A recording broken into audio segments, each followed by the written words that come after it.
What's up, guys, and welcome back to the channel. Today we're going to share with you our reaction to a full album. However, this is going to be for the most die-hard Rush fans, because when we did the full album, we uploaded it and got a complete worldwide block.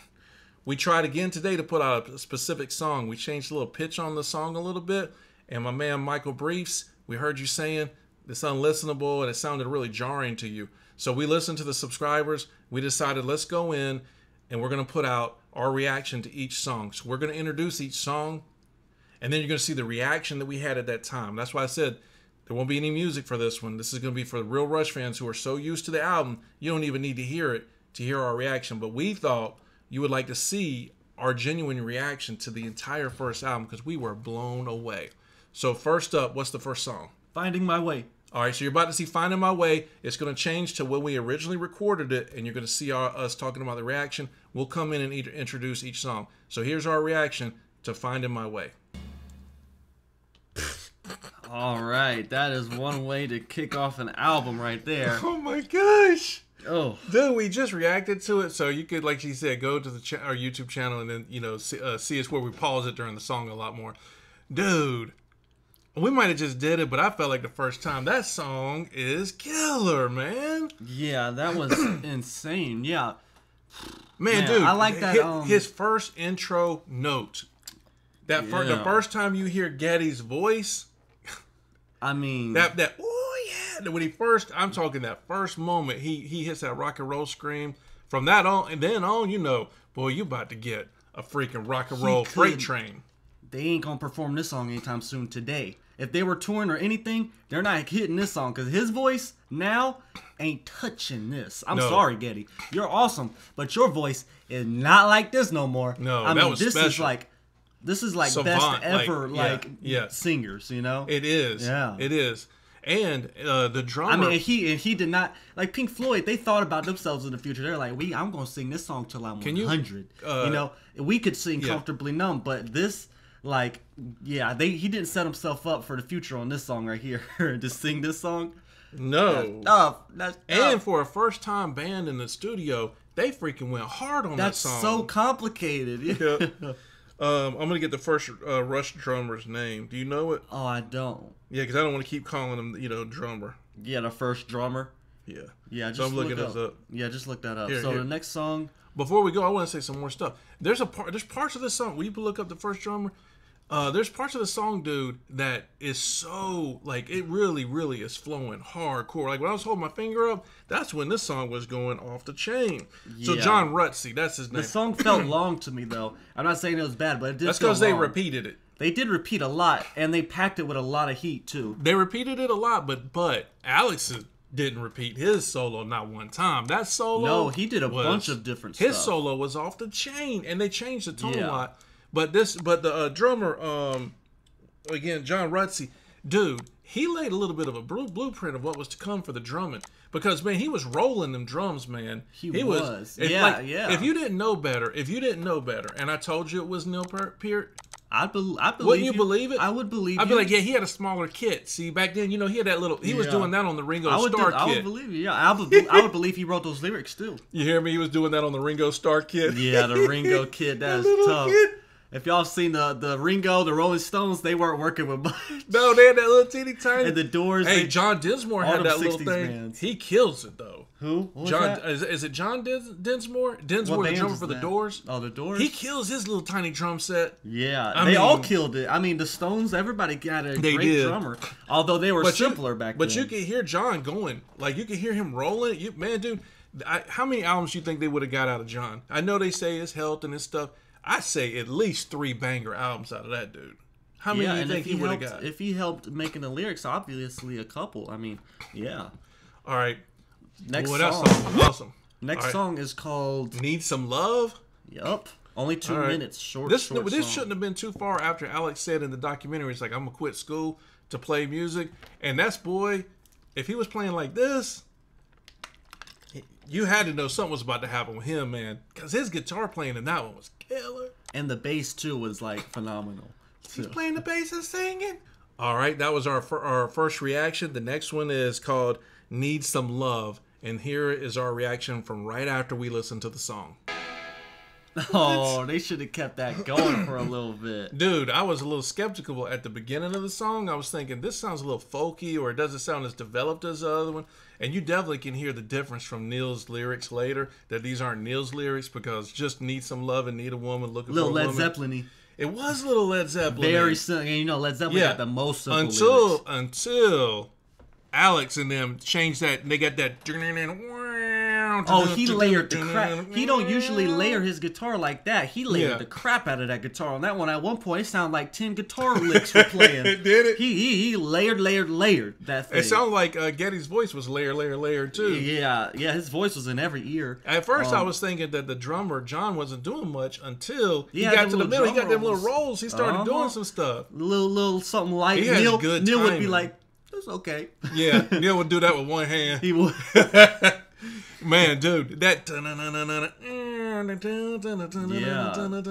that song is awesome, tight. Dude. They are tight in that already. song. Yeah, I know everybody gives so much credit when Neil comes in, but man, dude, the blueprint was there. I want to know, if you're watching this, did you have the first album?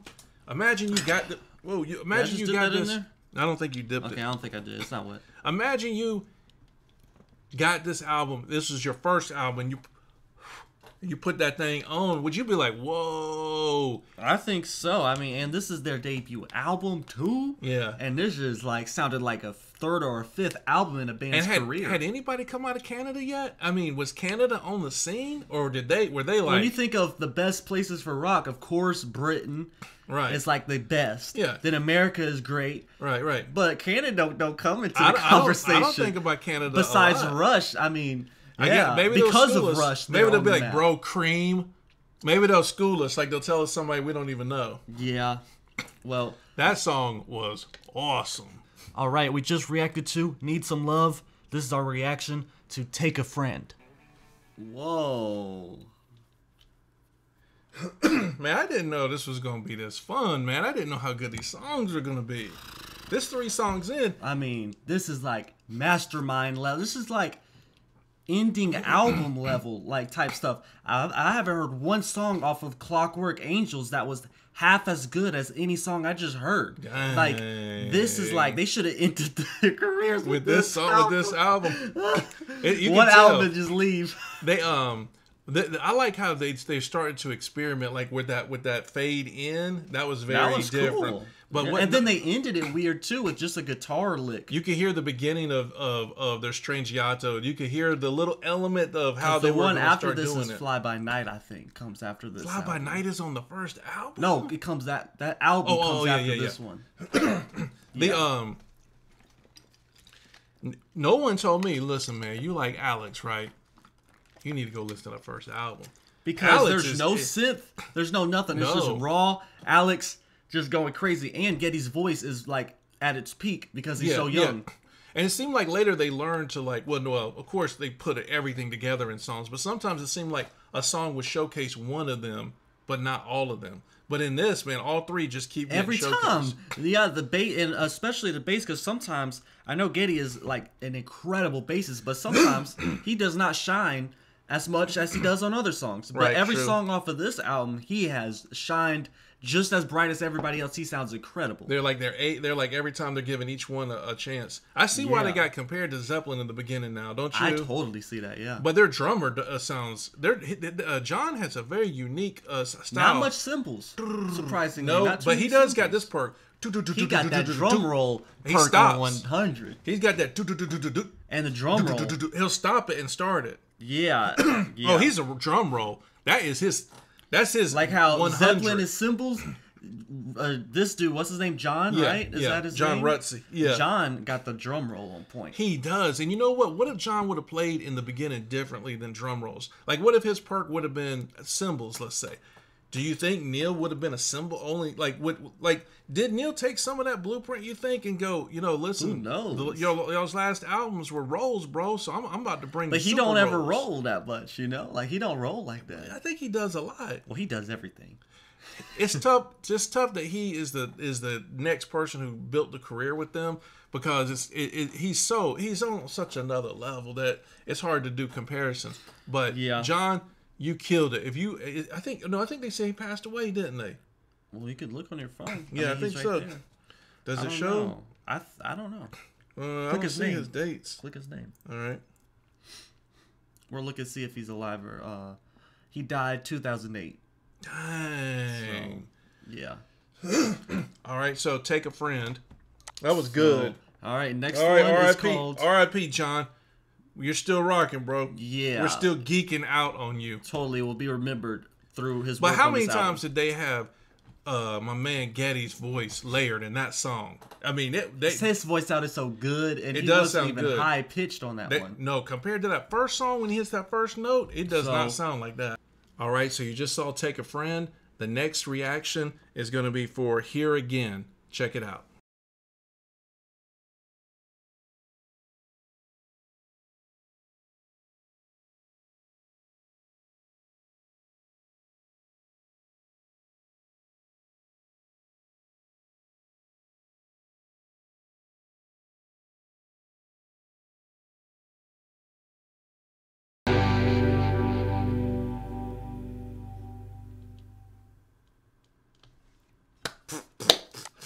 Boy, are you kidding me? I can't even believe what I just heard, man. Oh my gosh. Woo-wee. Bro. The title of that song is what you're doing? No, that's the next one. What's the title of the song we just heard? I don't know. Here Again. Here Again. Dude, that was like Freebird level, dude.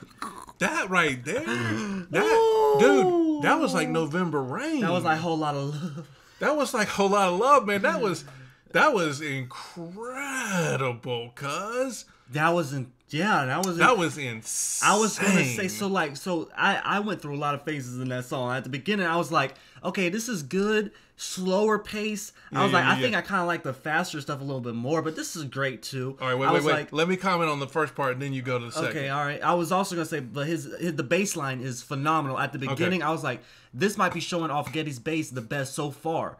At the beginning of the song, I was thinking. So the first part, what I was thinking is, man, the first part was cool. I was thinking, man, this has got that Western feel. I was like, boy, I like this. Like, what? Let me see a Quentin Tarantino movie using this. This sounds good as Western Rain. So yeah. And then I was thinking, you go to the second half. No, with the Western part. Then I was thinking that, man, this could just be an instrumental.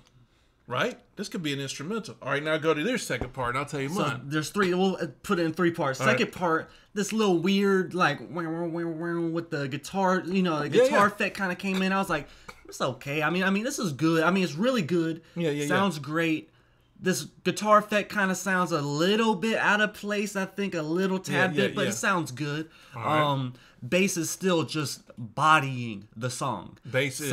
Sounds good. I like the lyrics. The guitar effect didn't really hit that well. I mean, when he was kind of playing those chords, I don't know, that felt a little, I don't know, something might have been a little bit better than that. So for me on the second part, I was thinking when it started going to the second part, that's when he starts singing. And I was like, yeah, I like this. Well, he was singing a little in the beginning. And that's when I was like, maybe an instrumental would be better because I like the music more than the singing part. But then in the second part, the singing grew on me a little bit. And then I was thinking, man, this is a little Black Sabbath-y in the background. When I heard those effects, I was like, this sounding a little heavy metal-ish. Well, Alex loves pedals, and effects. So when I started hearing that, I was like, oh, okay, they're getting a little more complicated. They're going places with this. Okay, so now Alex is starting to do his thing a little more. Where are they going with this? Yeah. All right, now, what about the third part? The third part?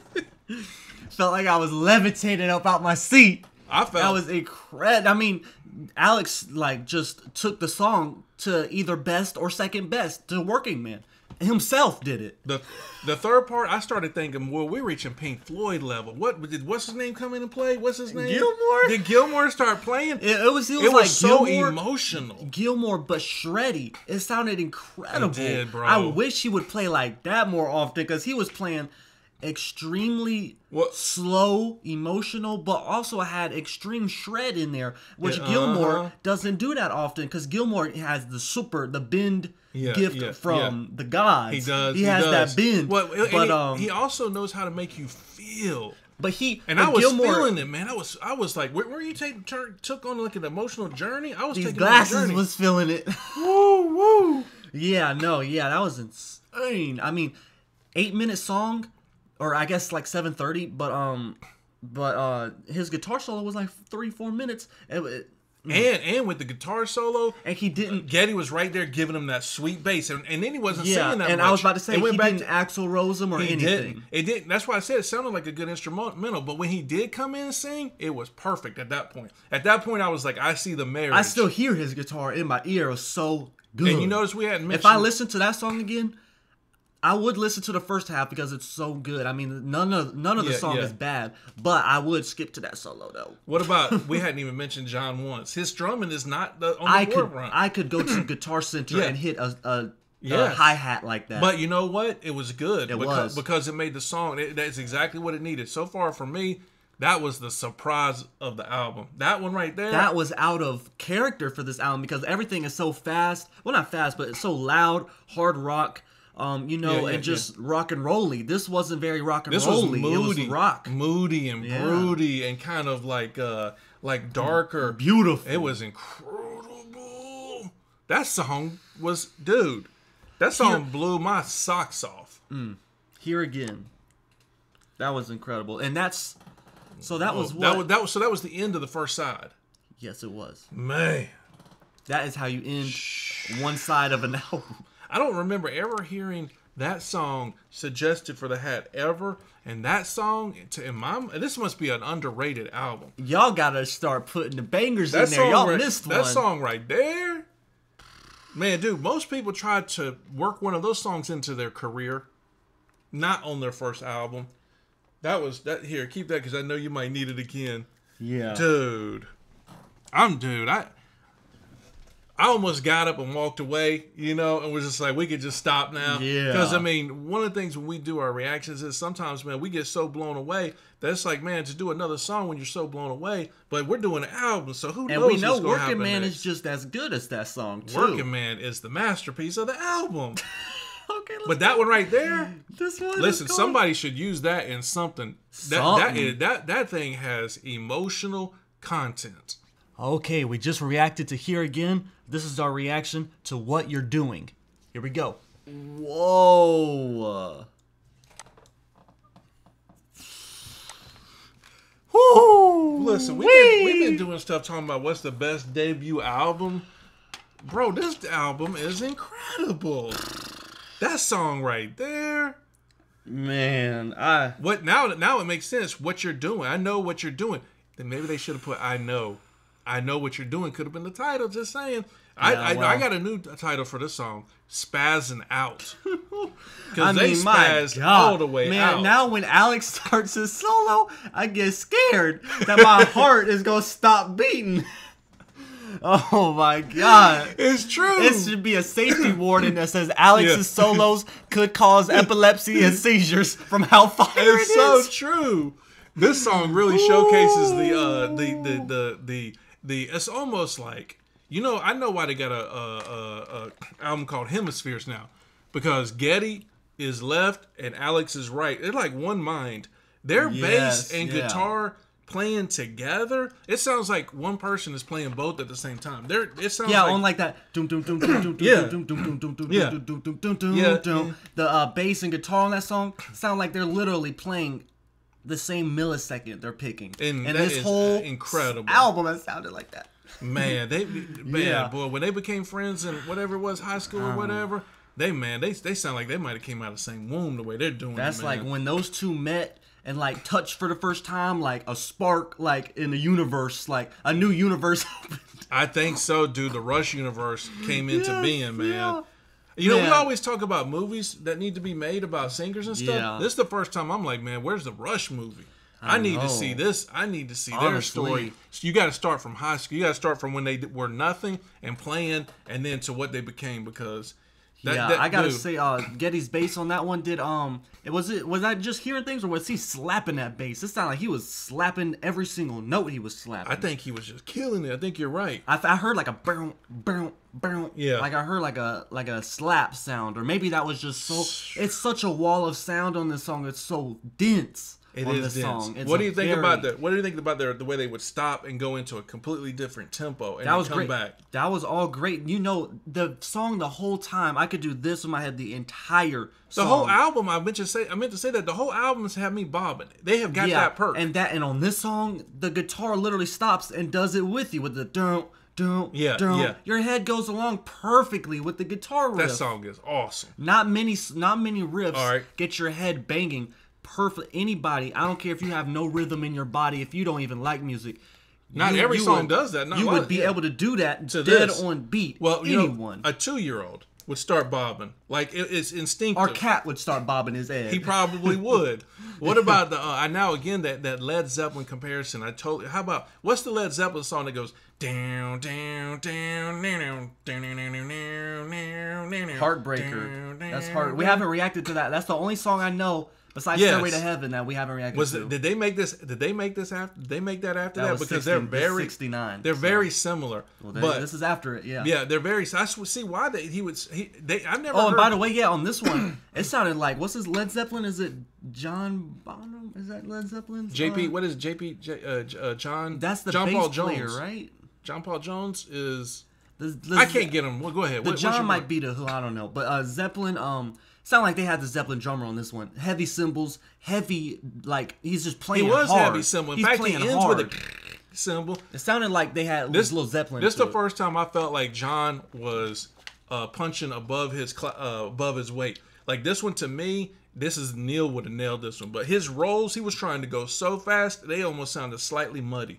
Like, he was whole song, the entire album has sounded very muddy. There's also it doesn't sound mixed like to a T, like Guns N' Roses, like their debut album sounds. Well, that goes back to studio time, but even Guns N' Roses even got more mixed with the next albums. But still, the first album was very mixed. More so than this. This is very dirty rock and roll right here. Well, another comparison you can make to the Zeppelin idea was that they said that Zeppelin came up and with know Zeppelin, they didn't mix some things out. Them things is not. Them things sound super dirty. They sound real dirty, but they're mixed well, but they're dirty. They are mixed well, but they are. They said that Robert Plant invented the backwards echo, where he sings and then you hear his echo and then he sings. And in this one, Geddy was using that. He was using a big echo effect. You could hear it before he sang sometimes, I think, but you definitely hear it after he sang. But there was that weird echoing. But that song right there, dude, is nitro. That's like a TNT stick. It is filled all the way, overly filled with dynamite. Push both ears, and it's just Tom and Jerry stuff going on. Okay, so that was What You're Doing. Now you can start to see why we wanted to share this, man. We were blown away. Alex was killing it, dude. So and so was Geddy. Everything about the first album, we had no idea how it was going to be, what kind of album it was, how good it was going to be to us. All right, the next one is In the Mood. Check it out. That song is good. That is really good. I would say the guitar on that one, of course, bodied it. Bass, everybody killed it. But I would say, compared to the other stuff, still, this song is above so many other songs. This is an incredible song. But compared to the stuff on this album, I'd say it's lesser. Yeah. It's not really on any one of the other ones' levels. No. But compared to a lot of other bands' mid songs, this is way better. Yeah. So yeah. Yeah, I don't know that I don't remember any other Rush song ever really killing the cowbell like that. It always sounds good when the cowbell comes in. Anybody, you can hand the cowbell to anybody, even if they play it off beat a little bit, it's still gonna sound good. If you play it at the right time, it really sets a song off really cool. Yeah, if that was like, what if that was like, I don't know, on. Like Sex Pistols made that song. That'd be their best song. That'd be their best song, right? Oh yeah, it would be. Yeah, sure. And from a musician standpoint, that song is that's like your fourth album to get it to sound like that. And they hit it on the first one.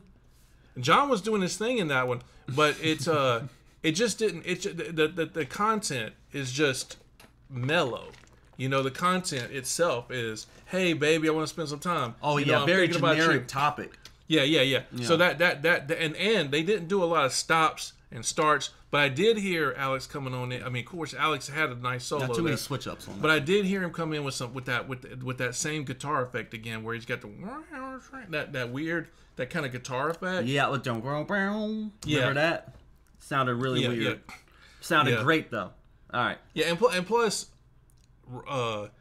the range of Geddy's voice, like let's say there's 10 levels of Geddy's voice, he was doing like 2. You know what I'm saying? He was not really doing hard on that one compared to these other songs. I mean, that was just like... He might can sing that now. But that's a good song, he can sing that now? He definitely can sing that. Okay, we just reacted to In the Mood. This is our reaction to Before and After. Here we go. Whoa! Oh my goodness, bro! Are you kidding me? That song, dude. I like it. Yeah. The way that is how you end a song right there. That is how you end a song, and that's how you play a song. Man, that's how you begin a song. The beginning of that song was incredible, man. I was so into that before and after, that I think the beginning, feeling. I liked it a lot. I think the beginning was okay, but then once we got into overdrive mode, like the second the distorted guitar came in, I was like, oh, here we go. Now we're starting. That was for me, but I thought the beginning was okay though. But well, that's why I put the glasses on in the beginning, because I was feeling it, man. I thought it was so cool. Yeah. I never took them off, man. The song never stopped just being incredible. Yeah, man, dude. That should have been called Overdrive. It's like, man, it's like their titles don't match the superiority of the song.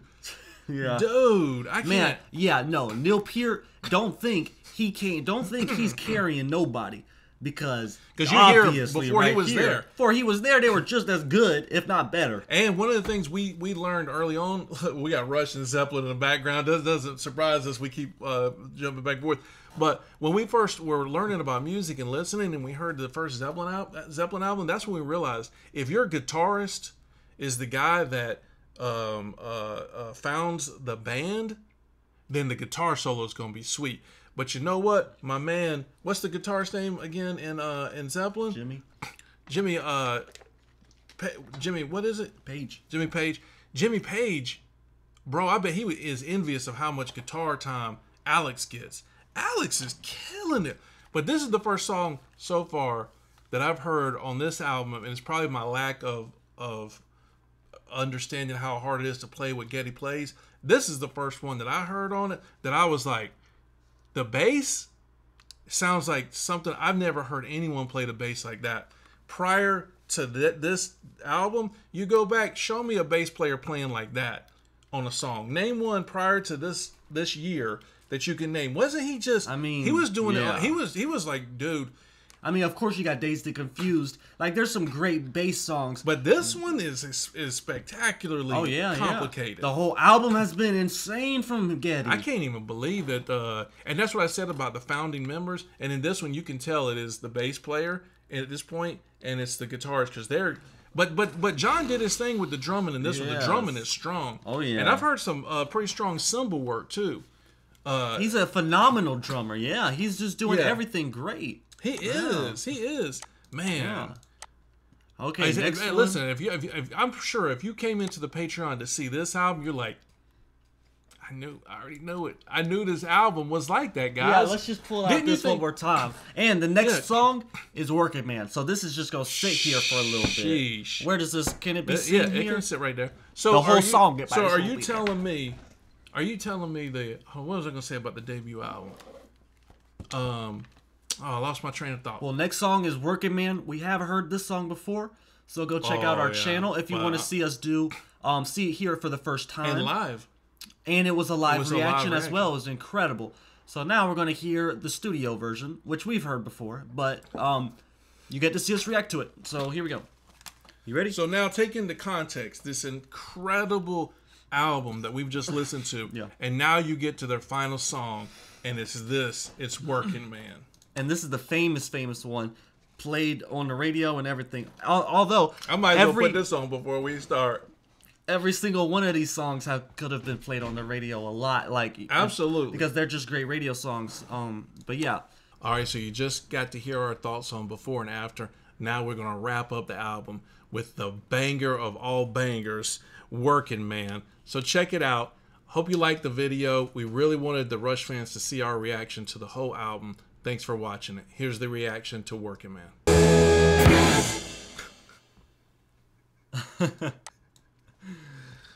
Dude, ooh. That song is perfect. That's how you end the album right there. That song had everything right. There's no subtracting or adding to it. In my opinion, if you have to write a song that breaks you into the scene, breaks you into the music industry, like gives you the deal, does everything. Right there. That's it. That's it. That's the best song on the album. It's the pacing of that song is perfect. It's not too fast. It's not too slow. It doesn't ever lose a beat in a weird way where you can't keep bobbing your head and going to it. Yeah. The message is good. They got the title is perfect. Working Man. Getty's voices off the chain. And Alex, dude. And the drummer bodied that song. You know, earlier I said about the drummer, I said John was punching above his weight class like a boxer, and he wasn't quite hitting it. On this one, he was punching above his weight class, and he got the knockout. Yes. He did it. You did it. Neil, I'm sorry. I don't think you can improve that song. I mean, he played that song's perfect. Right. No, perfect. Why? There's no more. Don't do like, more. If he and does don't do more, less. that will take from it. If he does less, that will take from it. I was wondering, and somebody might know, I was wondering, had he ever been asked, Neil, Working Man, what was it like to learn it? Because he had to learn that dude's drumming. He had to learn all those notes. Did he think, yeah, man, he made a really solid piece of music right here. It was it for me. I had to work on it for a while. I bet he liked that drummer. Yeah, I bet he liked his work. I bet so. He did. And let's give it up to John. In my opinion, he laid the blueprint for Neil to come in. And like I said, had John been a different type of drummer, maybe they wouldn't have picked Neil. I mean, that guy, dude, he laid the foundation. He would have been with them till the end of the band. They might have got. I said 3 albums. I said 3 albums. They might have got 6. If he didn't have a disease, I don't see why they wouldn't have kept doing. Maybe he was already missing like practices and showing signs of fatigue, and having a hard time, touring and stuff. So, but my gosh, man, that song, dude, the elements of it. But man, the bass, the way that he is playing the bass, the way it complements Alex's guitar playing.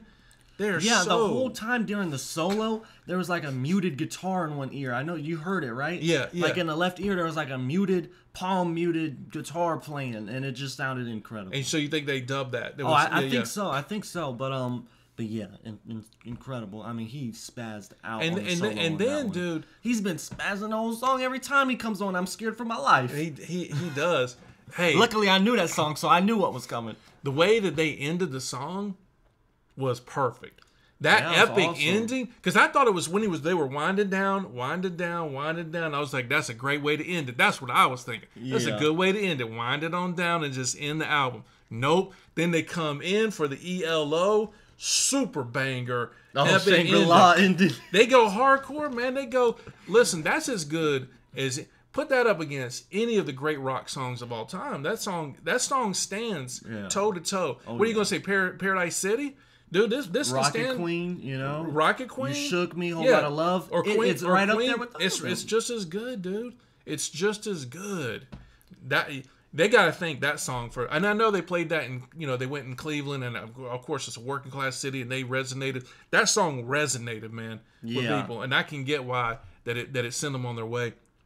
I'm surprised they didn't name the title "Working Man" of the album. No, debut. You can't go wrong naming your debut album your band name. Just your band name. You can't go wrong with that. You can't go wrong with that. All right, well, that was the reaction to the entire Rush debut album. We hope you enjoyed it. And the reason we had to do this, as you know, is due to copyright. So that's why there's no music. So hope you still were able to enjoy it. We tried like 3 ways to get it out. This is the most. This is the way you can see it. We did dispute. We did a bunch of stuff. Yeah. But yeah. Hope you guys enjoy it.